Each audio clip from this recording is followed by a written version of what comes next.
Olá, bom dia, seja bem-vindo, seja bem-vinda ao meu canal do YouTube, Pastora Adriana Herig Fagundes.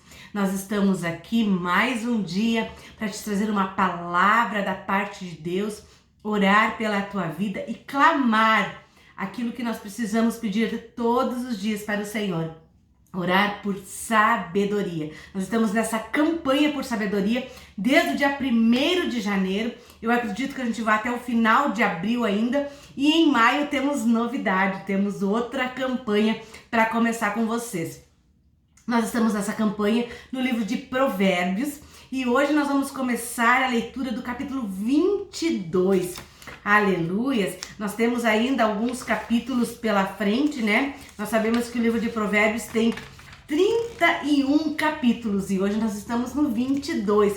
Às vezes a gente lê um capítulo inteiro, às vezes a gente lê em 2, 3 partes, dependendo do comprimento do capítulo, dependendo daquilo que ele encerra, sempre destacando algumas verdades, né? Porque a gente sabe que o livro de Provérbios, ele originalmente ele foi escrito em versos e ele é um livro chamado dos livros poéticos e um livro de sapiência, ou seja, um livro de sabedoria. É um dos livros que contém mais densidade de sabedoria de Deus, né? Deus usou poderosamente o rei Salomão para trazer essa sabedoria cotidiana, essa sabedoria prática para as nossas questões diárias. Amém? Sempre lembrando, amados, que o livro de Provérbios, apesar de ter toda essa sabedoria que vale para os nossos dias, lembrar que ele pertence ao Antigo Testamento. Então, é um livro da Velha Aliança. Então, tem algumas questões que não valem mais para nós hoje por causa da Nova Aliança em Cristo Jesus. Como é que a gente faz, pastora, para saber aquilo que é Antigo Testamento e vale para nós e aquilo que não vale mais? Bom, amados, o segredo é sempre cotejar, ou seja, comparar. Tudo aquilo que serve para nós como regra de vida e que está no Antigo Testamento, ele é reforçado no Novo Testamento. Aquilo que no Novo Testamento muda, que não tem mais aquele mesmo teor legal que tinha no Antigo Testamento, não vale mais para nós. Então, tem coisas assim, mais severas, né? Que Deus pune, que Deus castiga, que Deus é um Deus mais longe, não é o Pai. Isso tudo não tem o mesmo peso no Novo Testamento. Por quê? Porque todos os nossos pecados já foram perdoados, né? No Antigo Testamento, Jesus ainda não tinha vindo, não tinha derramado o seu sangue por nós. Então, os sacrifícios deles, o relacionamento deles com Deus, ele era muito diferente do que o nosso, que temos Jesus e o seu sangue em favor de nós. Então, tem algumas questões que no Antigo Testamento elas precisam ser lidas e entendidas com algumas ressalvas. Nunca podemos pregar hoje o Antigo Testamento puro, sem uma comparação com o Novo Testamento, porque aí nós podemos incorrer em erro.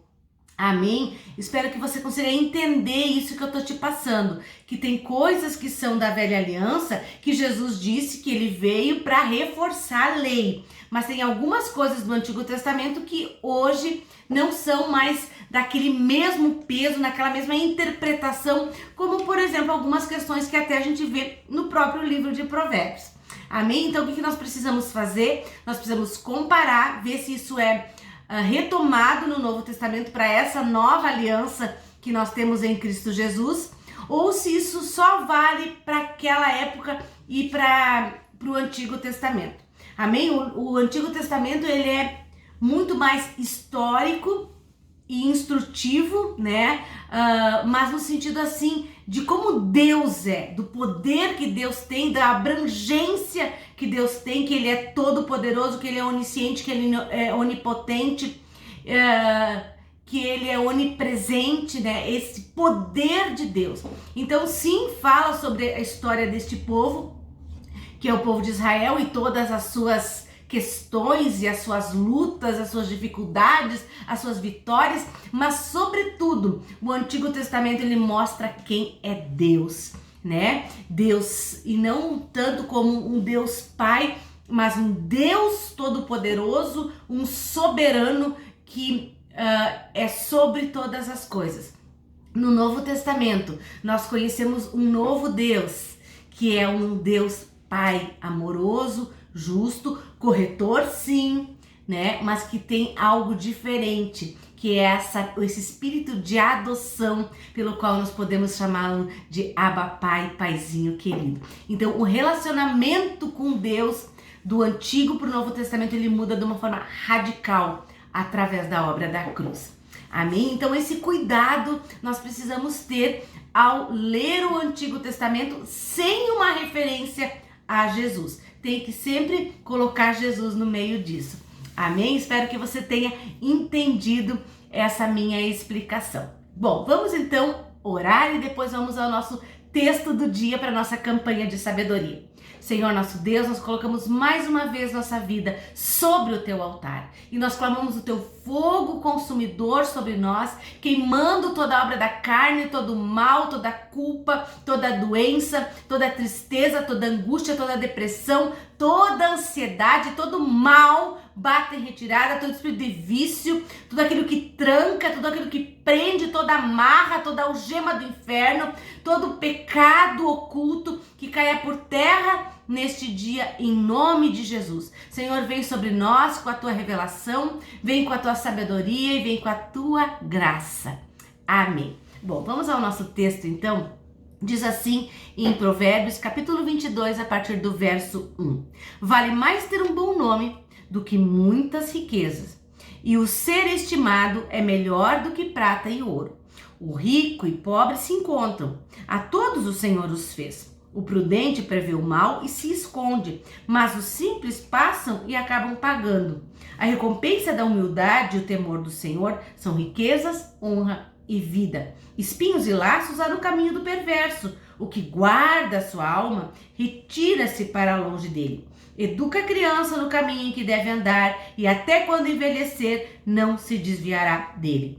O rico domina sobre os pobres, e o que toma emprestado é servo do que empresta. O que semear a perversidade cegará males. Com a vara da sua própria indignação será extinto.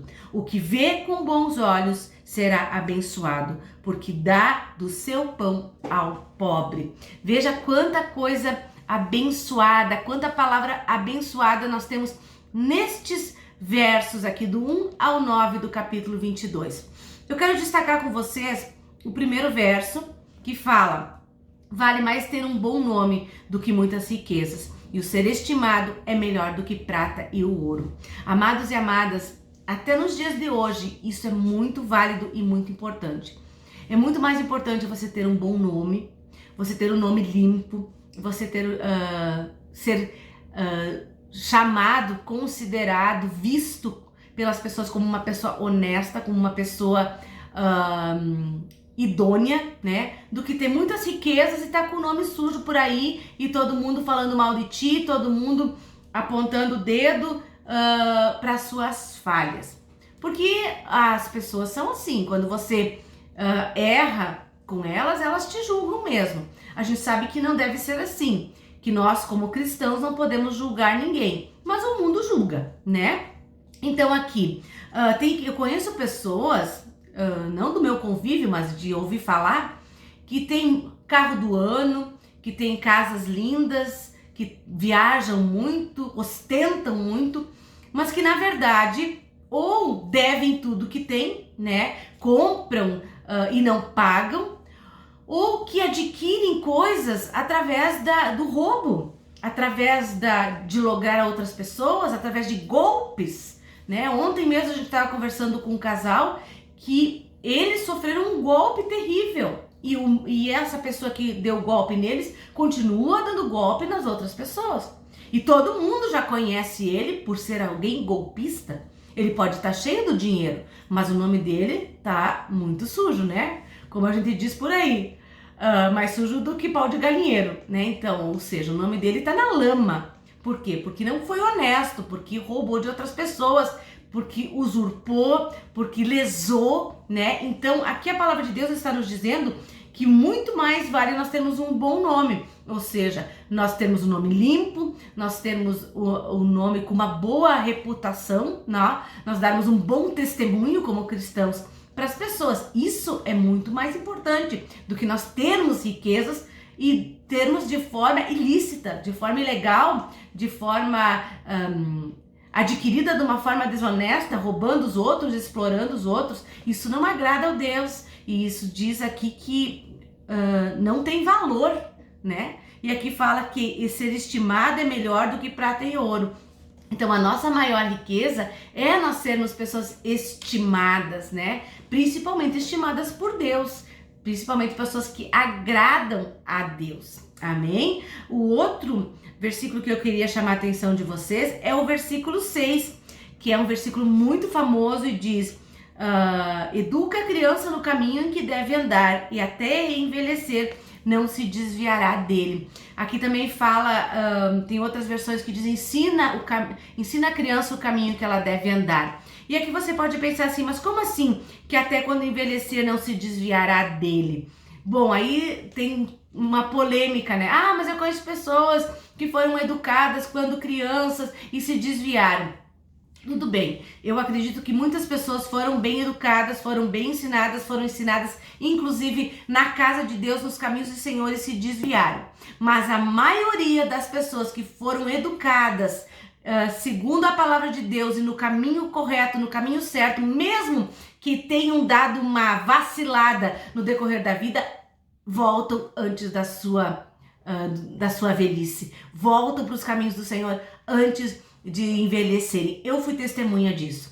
Eu fui bem educada nos caminhos do Senhor até os 13, me desviei dos 13 aos 30 e depois eu comecei a voltar aos caminhos do Senhor. E hoje, com quase 50 anos, eu estou firme e fazendo tudo aquilo que eu aprendi, todos os valores que meus pais me ensinaram de honestidade, de como lidar com as coisas, de como ter sabedoria com todas as questões, muitas coisas que eu aprendi na minha infância, e muitos casos existem assim, muitas coisas que eu aprendi na minha infância e que eu rechacei, que eu deixei de lado na minha adolescência e na minha juventude, hoje eu coloco em prática. E muitos dos ensinamentos que os meus pais me deram lá na infância e na adolescência e que eu não coloquei em prática dos 13 aos 30, no caso, depois eu comecei a retomar um a um valor, e hoje eu creio que eu estou andando neste caminho